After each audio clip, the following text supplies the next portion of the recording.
أعوذ بالله من شرور أنفسنا ومن سيئات أعمالنا من يهده الله فلا مضل له ومن يضلله فلا هادي له وأشهد أن لا إله إلا الله وحده لا شريك له وأشهد أن محمدا عبده ورسوله أما بعد أعوذ بالله من الشيطان الرجيم بسم الله الرحمن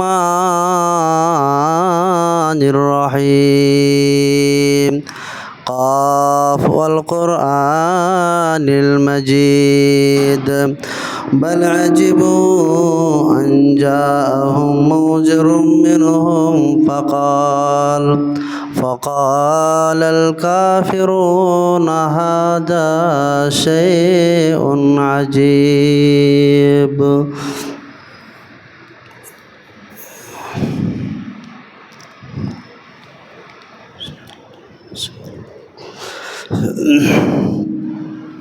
حامدا ومصليا ومسلما أما بعد أعوذ بالله من الشيطان الرجيم بسم الله الرحمن الرحيم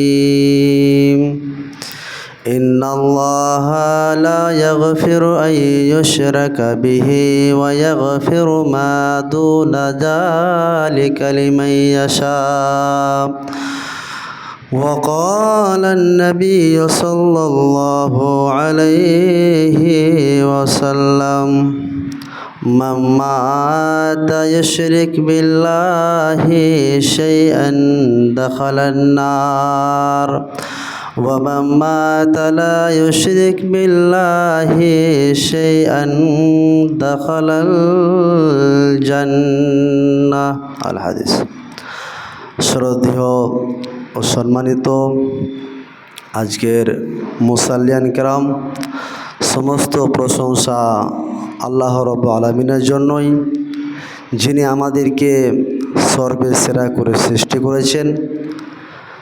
তাই আমরা সকলে তিনার প্রশংসা করি, সকলে আমরা পড়ি আলহামদুলিল্লাহ।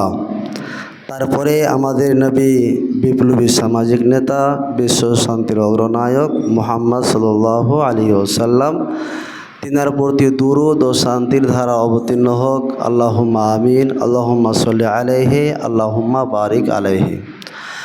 আজকে আমি আপনাদের সম্মুখে যে বিষয়টিকে নিয়ে আলোচনা করতে চাই, তার নাম হচ্ছে তাওহীদ বনাম শিরক। তাওহীদ, আমাদের বিশ্বাস রয়েছে যে আল্লাহ ছাড়া আমাদের দ্বিতীয় কোনো স্রষ্টা নেই, এবং তার পাশাপাশি যেটা আমাদের কাজ, সেটা হচ্ছে যে সমস্ত কাজ হচ্ছে শিরক, সে সমস্ত শিরকগুলো কাজ থেকে নিজেকে বাঁচিয়ে রাখতে হবে। বর্তমান সময় যদি লক্ষ্য করা যায়, সমাজে, গ্রামে বা একটা পরিবারে, তো আমরা শিরকের মতো কাজগুলোকে দেখতে পাই। শিরক কাকে বলা হয়? শিরক হচ্ছে শিরক শব্দের অর্থ হচ্ছে অংশীদার স্থাপন করা, কাউকে সমকক্ষ বানানো, কাউকে জড়িয়ে দেওয়া। আল্লাহ রাব্বুল আলামিনের যে সিফাত বা গুণাবলী রয়েছে বা অধিকার রয়েছে বান্দার উপরে, সে অধিকার বা সিফাত গুণাবলীর মধ্যে অন্য কাউকে অংশীদার করানোকে বলা হয় শিরক। এবং শিরক, এই গুনাহটি হচ্ছে পৃথিবীতে সবচেয়ে বড় গুনাহ। এই সম্পর্কে লোকমান হাকিম যখন তিনার ছেলেকে উপদেশ দিচ্ছেন, অনেকগুলো কথা, অনেক বাক্য দ্বারায় লোকমান হাকিম তার ছেলেকে উপদেশ দিচ্ছেন, এবং সেখানে একটি খুব গুরুত্বপূর্ণ উপদেশ দিয়েছিলেন। ইয়া বুনাইয়া, হে আমার আদরের ছেলে, লা তুশরিক বিল্লাহ, তুমি যতদিন দুনিয়াতে থাকবে, দুনিয়াতে চলাফেরা করবে, আল্লাহর সাথে অন্য কাউকে অংশীদার স্থাপন করবে না। কেন? ইন্না শিরকা লা যুলমুন আযীম, নিশ্চয় শিরক হচ্ছে সবচেয়ে বড় গুনাহ। শিরক কত বড় গুনাহ? আল্লাহ রাব্বুল আলামিন অন্য জায়গায় বলছেন, ইন্নাহু মাইয়ুশরিক বিল্লাহ, তোমাদের মধ্যে যে ব্যক্তি আল্লাহর সাথে শিরক করলো, তো শিরক করার কারণে ফাকাদ হারামাল্লাহু আলাইহিন নার, আল্লাহ রাব্বুল আলামিন তার উপরে জান্নাতকে হারাম করে দেন। ইন্নাহু মাইয়ুশরিক বিল্লাহ ফাকাদ হারামাল্লাহু আলান নার আলাল জান্নাহ, আল্লাহ রাব্বুল আলামিন তার উপরে জান্নাতকে হারাম করে দেন। এবং তার পাশাপাশি ওয়ামাওয়াহুন নার, এবং তার বাসস্থান হবে জাহান্নাম। তাহলে আল্লাহ রাব্বুল আলামিন কি বললেন? ইন্নাহু মাইয়ুশরিক বিল্লাহ ফাকাদ হারামাল্লাহু আলাইহিল জান্নাহ, তোমাদের মধ্যে যে ব্যক্তি আল্লাহর সাথে শিরক করলো, প্রথম ক্ষতি হচ্ছে আল্লাহ তার উপরে জান্নাতকে হারাম করে দেন, মানে ওই ব্যক্তি কোনোদিনও জান্নাত যাবে না। ওয়ামাওয়াহুন নার, এবং তার বাসস্থান বা ঠিকানা হবে জাহান্নাম। এবং ওয়ামা লিয-যালিমিনা মিন আনসার, এবং এই যে জালিম এত বড় যে পাপের কাজ করেছে, শিরকের মতন পাপকে আঞ্জাম দিয়েছে, এই লোকটার কিয়ামতের মাঠে কোনো সাহায্যকারী থাকবে না। শিরক কত বড় গুনাহ! আল্লাহ রাব্বুল আলামিন বলছেন, ওয়ালাউ আশরাকু, যদি তারা শিরক করে তো লাহাবিতা আনহুম মা কানু ইয়ামালুন, শিরক করার কারণে তাদের সৎ আমলগুলো, নেকির কাজগুলো অটোমেটিক ধ্বংস হয়ে যাবে, ধূলিসাৎ হয়ে যাবে। আপনি শিরক করেছেন, তো আপনি যে শিরক করেছেন, এই কাজটা, পাপের কাজটা যে করেছেন, তো আপনি যত নামাজ পড়েছেন সবগুলো নামাজ ধূলিসাৎ, নেকি আপনার অটোমেটিক রিমুভ হয়ে যাবে, নেকিগুলো অটোমেটিক ডিলেট হয়ে যাবে। কিসের কারণে? শিরকের মতন পাপের কাজ করার কারণে। আল্লাহ রাব্বুল আলামিন অন্য জায়গায় বলছেন, ওয়ালাকাদ উহিয়া ইলাইকা ওয়া ইলাল্লাযিনা মিন ক্বাবলিকা, হে মুহাম্মদ সাল্লাল্লাহু আলাইহি ওয়াসাল্লাম, আপনার উপর এবং আপনার পূর্ববর্তী মানুষদেরকে জানিয়ে দেওয়া হয়েছে কি কথা? লাইন আশরাকতা, আপনি মুহাম্মদ সাল্লাল্লাহু আলাইহি ওয়াসাল্লাম, আপনাকে বলছি, আল্লাহ বলছেন যে আপনি যদি শিরক করেন, নবীজিকে বলছেন আল্লাহ রাব্বুল আলামিন যে আপনি হচ্ছেন সারা বিশ্বের নবী, তো আপনি যদি শিরক করেন, লাইন আশরাকতা লা ইয়াহবাতান্না আমালুক, তো শিরক করার কারণে আপনার গুনাহগুলো সবগুলো ডিলিট হয়ে যাবে, সবগুলো ধ্বংস হয়ে যাবে, সবগুলো নষ্ট হয়ে যাবে। কিসের কাজ করার কারণে? শিরকের মতন পাপের কাজ করার কারণে। আল্লাহ রাব্বুল আলামিন অন্য জায়গায় বলছেন, ইন্নাল্লাহা লা ইয়াগফিরু আন ইউশরাকা বিহি, নিশ্চয় আল্লাহ রাব্বুল আলামিন শিরকের গুনাহ ক্ষমা করে না।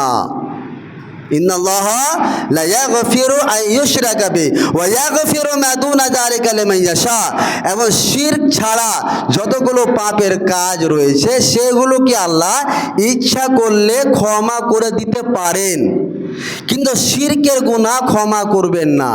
কিন্তু গুনাহ দুই ভাগে ভাগ রয়েছে। একটা হচ্ছে হুকুকুল্লাহ, মানে আল্লাহর সাথে যেটা সম্পর্ক। আপনি যদি নামাজ না পড়েন তো আল্লাহকে আপনাকে হিসাব লাগবে। আপনি যদি রোজা না রাখেন, এটা হচ্ছে আল্লাহর হক। কিন্তু আপনি যদি কোনো একটা মানুষের সাথে দেখা গেলো আপনি লড়াই করেছেন, মারপিট করেছেন, বা তাকে হুমকি দিয়েছেন বা গালি দিয়েছেন, যে কোনো পাপের কাজ হোক না, যেটা বান্দার সাথে জড়িত, সেই পাপের কাজটা বা সেই পাপটা আল্লাহ ক্ষমা করবেন না। ওটা ক্ষমা করার একমাত্র পারমিশন রয়েছে বা ক্ষমা চাইতে হবে কার কাছে? যার কাছে আপনি ভুল করেছেন। নচেত আপনার জীবনটা যদি আপনি ক্ষয় করে দেন, তবুও বান্দার হকের ব্যাপারে সে গুনাহ আল্লাহ ক্ষমা করবেন না। আল্লাহ ডাইরেক্ট বলবেন যে আমি ক্ষমা করতে পারি না, কারণ ওই পাপটা আমার সাথে জড়িত ছিল না, এই পাপটা ছিল তোমার বান্দার সাথে জড়িত ছিল। কাজে তুমি যার কাছে ভুল করেছো তার কাছে গিয়ে ক্ষমা চাইতে হবে। নচেত ক্ষমা হবে না। জীবনটা যদি আপনি আল্লাহর ইবাদতে তাহাজ্জুদের নামাজ পড়ে পড়ে পড়ে পড়ে পড়ে ঠুকে ঠুকে যদি আপনি কপালে দাগ ফেলে দিয়ে ঘা করে দেন, তবুও আল্লাহ ক্ষমা করবে না। এটা এত বড় মানে হুকুকুল ইবাদ, যেটা বান্দার হক। যার সাথে আপনি গাদ্দারি করেছেন, যার সাথে আপনি লড়াই করেছেন বা আর কিছু বলেছেন, তার কাছে গিয়ে ক্ষমা চাইতে হবে। তো আল্লাহ রাব্বুল আলামিন বলছেন, বান্দা শুনো, যেগুলো আমার সাথে জড়িত পাপের কাজ, সেগুলোকে আমি আল্লাহ, যদি তুমি শিরকের মতন কাজ না করে থাকো, তাহলে আমি আল্লাহ তোমাকে ক্ষমা করে দিব।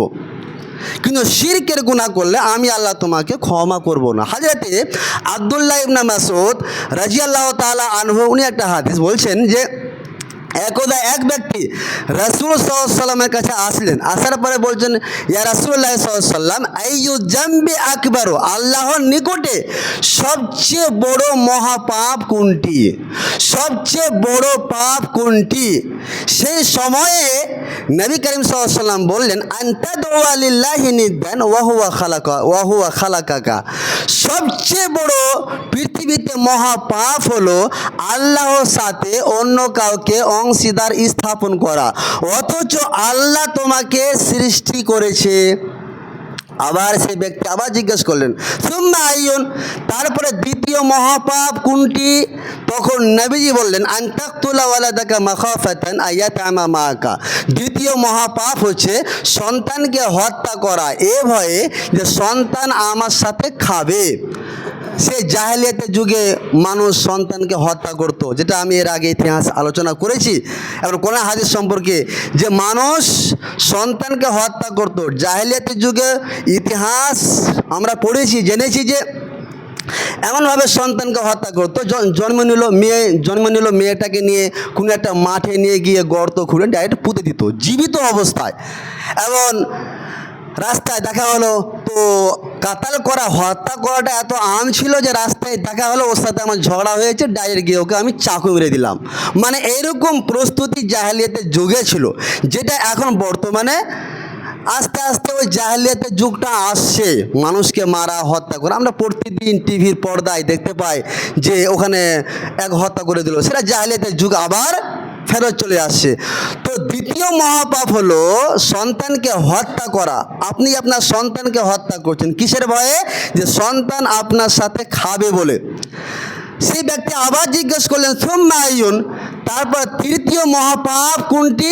তখন নবীজি বললেন, আনতুসানিয়া হালিলাতা জারিকা, প্রতিবেশীর কোনো স্ত্রীর সাথে ব্যভিচারে লিপ্ত হওয়া, পরকীয়ায় লিপ্ত হওয়া, এটা হচ্ছে পৃথিবীতে তৃতীয় মহাপাপ। যে পাপের কাজ থেকে আমরা অধিকাংশ মানুষ নিজেকে এখন বাঁচিয়ে রাখতে পারি না। প্রতিবেশী বাড়িতে নেই, বিদেশে থাকে, সেখানে দেখবেন, লক্ষ্য করবেন যে প্রায় এই পাপের কাজে আমরা জড়িত হয়ে গেছি। কাজ চলছে কিন্তু আপনি বলতে পারেন না, আমি মুখ খুলতে পারি না, মুখ খুললে আমি দোষী হয়ে যাব, আমি আসামি হয়ে যাব, বর্তমান সিচুয়েশন।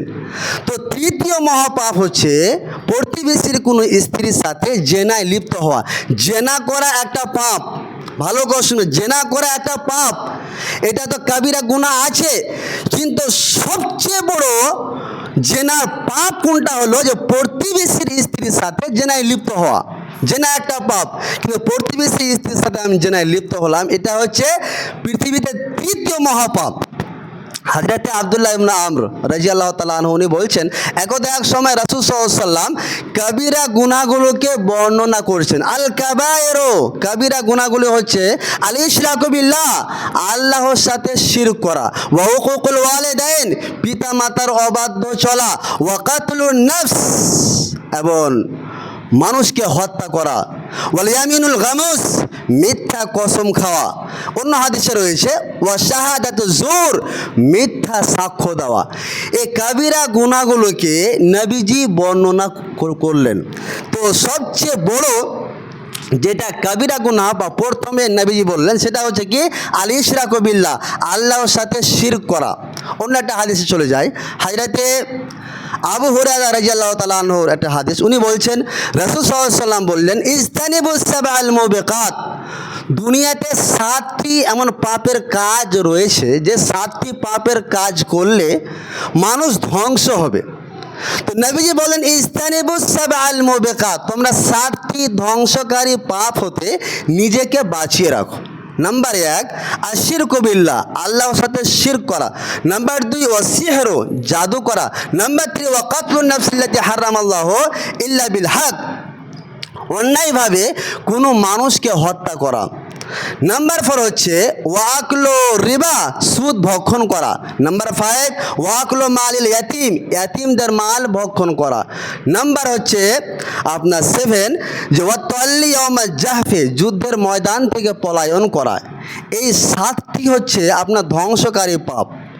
তো এই 7টি ধ্বংসকারী পাপের কথা নবীজি বলতে গিয়ে প্রথমে বলছেন যে আশিরকু বিল্লাহ, আল্লাহর সাথে শিরক করা। হাজরতে মুআজ বিন জাবাল রাদিয়াল্লাহু তাআলা আনহুর হাদিস, উনি বলছেন রাসূল সাল্লাল্লাহু আলাইহি ওয়াসাল্লাম বলেন আওসানি রাসূলুল্লাহ সাল্লাল্লাহু আলাইহি ওয়াসাল্লাম বিআশরি কালিমাতিন, রাসূল সাল্লাল্লাহু আলাইহি ওয়াসাল্লাম আমাকে 10টি কাজের উপদেশ দিলেন। 1 নম্বর প্রথমে কি, ইয়া মুআজ লা তুশরিক বিল্লাহি শাইআন ওয়া ইন কুতিলতা ওয়া হুররিকতা, মুআজ বিন জাবাল তুমি দুনিয়াতে যতদিন বেঁচে থাকবে আল্লাহর সাথে অন্য কাউকে অংশীদার স্থাপন করবে না, যদিও তোমাকে হত্যা করা হয় অথবা তোমাকে জ্বালিয়ে পুড়িয়ে ছাই করে দেওয়া হয়, আর হুররিকতা অথবা তোমাকে জ্বালিয়ে দেওয়া হয়, তবুও আল্লাহর সাথে শিরক করা যাবে না। উদাহরণস্বরূপ আপনি বর্তমান সময়ে পরিস্থিতি খুব খারাপ, আপনি গেছেন হলশিনারপুর, সেখানে এক শ্রেণীর মানুষ ওরা আপনাকে ধরে নিয়েছে, ধরে নেওয়ার পর যে তোমাকে জয় শ্রীরাম বলতে হবে, নাহলে তোমাকে হত্যা করে দিব।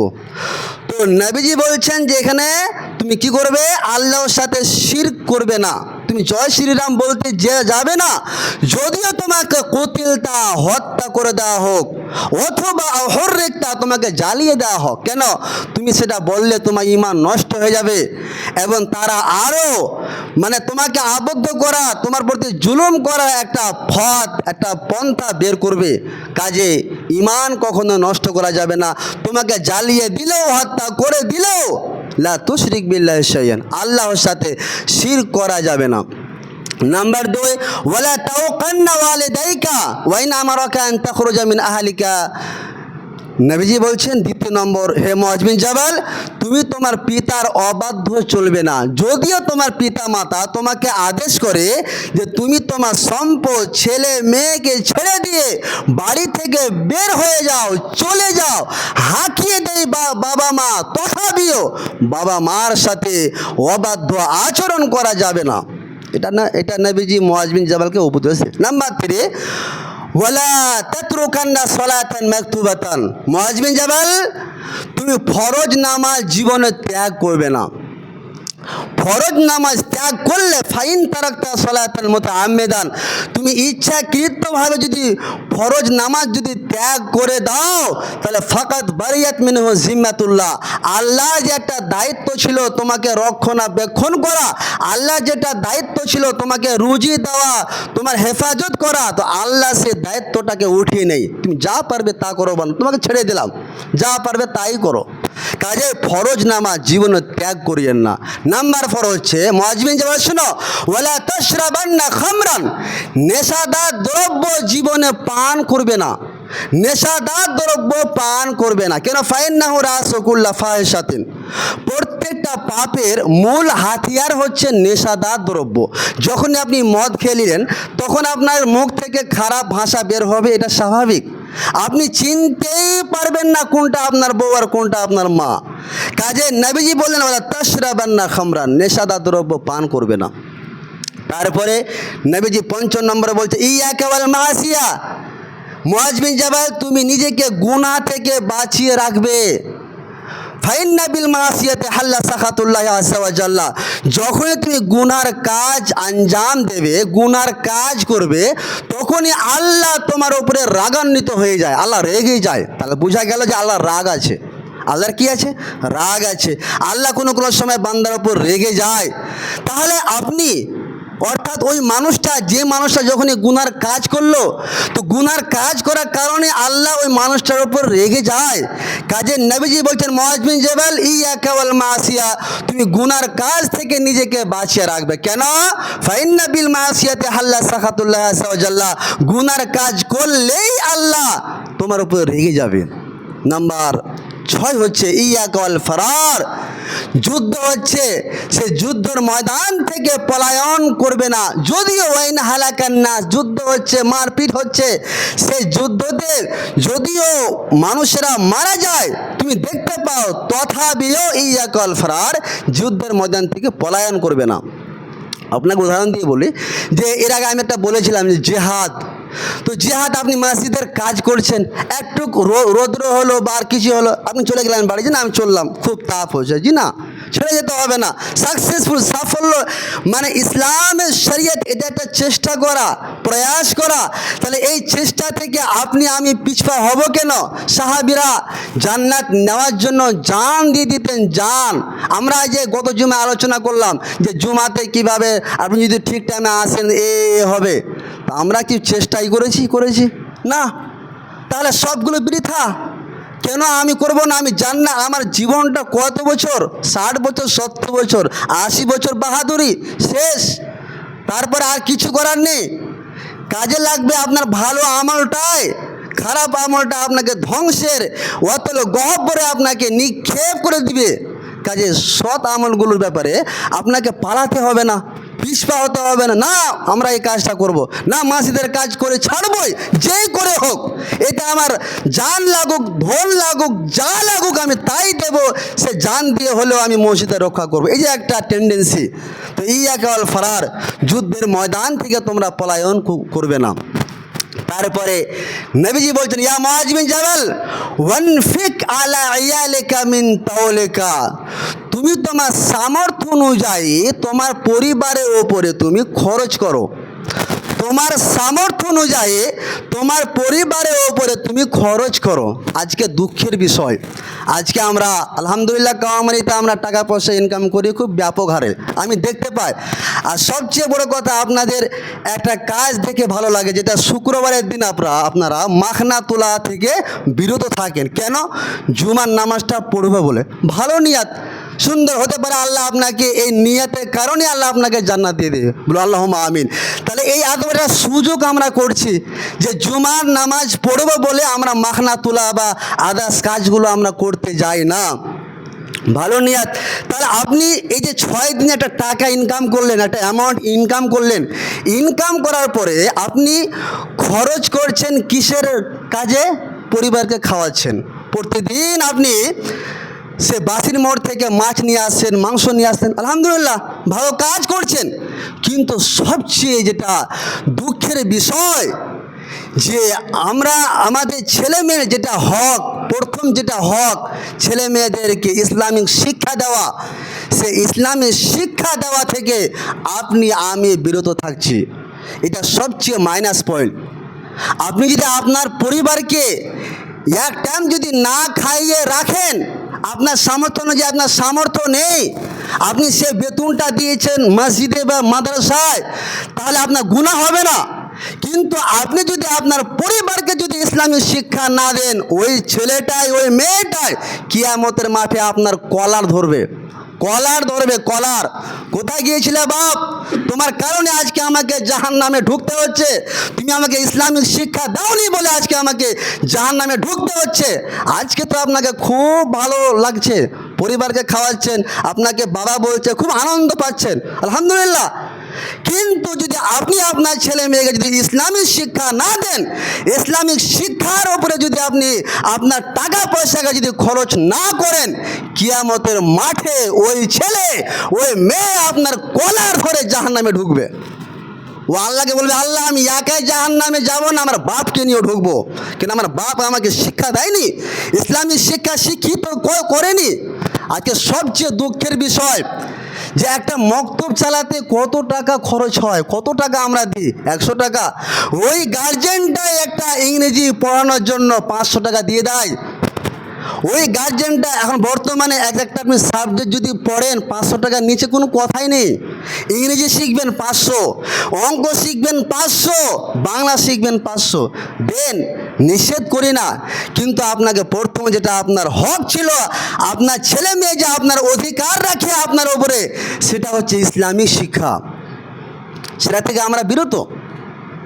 সেটা থেকে আমরা বিরত। আমাদের ঈমান কোথায় গিয়েছে? আজকে দেখুন যে আমরা খবর পাচ্ছি যে মসজিদ থেকে মাইককে উঠিয়ে নেওয়া হচ্ছে। তো মসজিদ থেকে মাইককে নিয়ে যাচ্ছে, এটা তো নিয়ে যাচ্ছে, নিয়ে যাক, কিন্তু আমরা যে নিজে উঠিয়ে দিচ্ছি। আজকে মুয়াজ্জিন আজান ঠিক টাইমে হয় না, প্রায় দেখুন মসজিদে, তো আমরা তো উঠিয়ে দিচ্ছি যে না নিয়ে যাও, মাইক রাখতে হবে না মসজিদে, দরকার নেই। এটা আমাদের ঈমানে দুর্বল। তো নবীজি বলছেন ওয়ানফিক আলা ইয়ালিকা মিন তাওলিকা, তুমি তোমার সামর্থ্য অনুযায়ী ছেলে মেয়ের উপরে খরচ করো। নবীজি খরচ করতে বলেছেন।